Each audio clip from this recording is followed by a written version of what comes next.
Les exoplanètes, c'est une de nos meilleures chances, effectivement, de trouver la vie dans l'univers.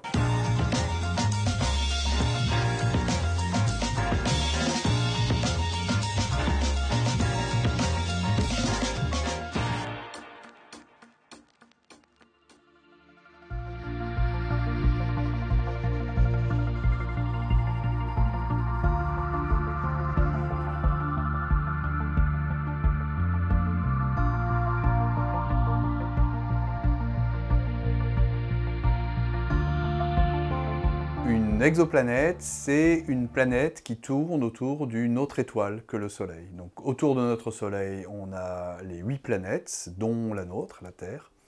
Et on sait maintenant que dans la galaxie, il y a autour d'un nombre énorme d'étoiles, des cousines de la Terre, qu'on appelle les exoplanètes.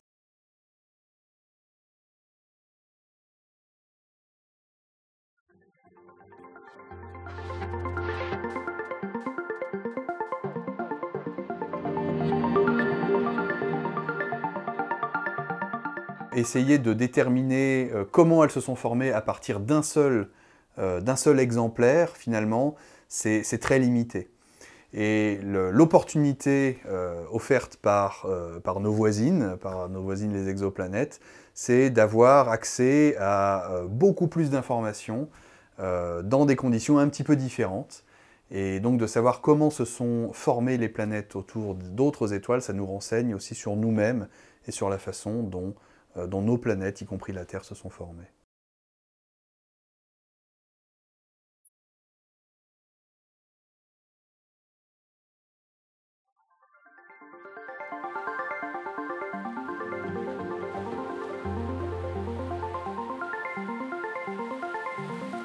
La planète, elle est capable de perturber un tout petit peu la position de l'étoile. En tournant autour, hein, l'étoile va un tout petit peu bouger.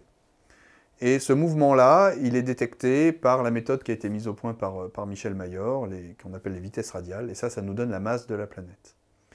Maintenant, quand on a une configuration favorable, qu'on voit le système depuis la tranche, et que la planète, au lieu d'orbiter comme ça, elle va orbiter comme ça dans le plan du ciel, on va la voir passer devant son étoile. Quand ça se produit, là, c'est comme un peu une ombre chinoise, on va avoir une sorte de mini-éclipse, et si on arrive à être suffisamment précis pour mesurer la lumière de l'étoile, comme ça au cours du temps, on va voir que hop, elle diminue au moment où la planète passe devant. Et cette diminution, elle est directement liée à la taille de la planète. Quand on a la taille de la planète, par cette méthode dite des transits, et la masse de la planète, en étudiant les petites perturbations du mouvement de l'étoile, à ce moment-là, la taille et la masse, ça nous donne la masse volumique, donc la densité de la planète, et ça nous révèle sa nature, de quoi est-ce qu'elle va être faite essentiellement. Elles peuvent être un peu comme la Terre, c'est-à-dire des planètes essentiellement rocheuses. Elles peuvent être comme Jupiter ou Saturne, qui sont des planètes essentiellement, donc des planètes géantes constituées essentiellement de gaz. Et puis elles peuvent être entre les deux. On s'est rendu compte, en épiant nos voisines, que en fait on avait une variété absolument phénoménale de planètes différentes qu'on n'a pas forcément dans le système solaire, mais qui existent autour d'autres étoiles.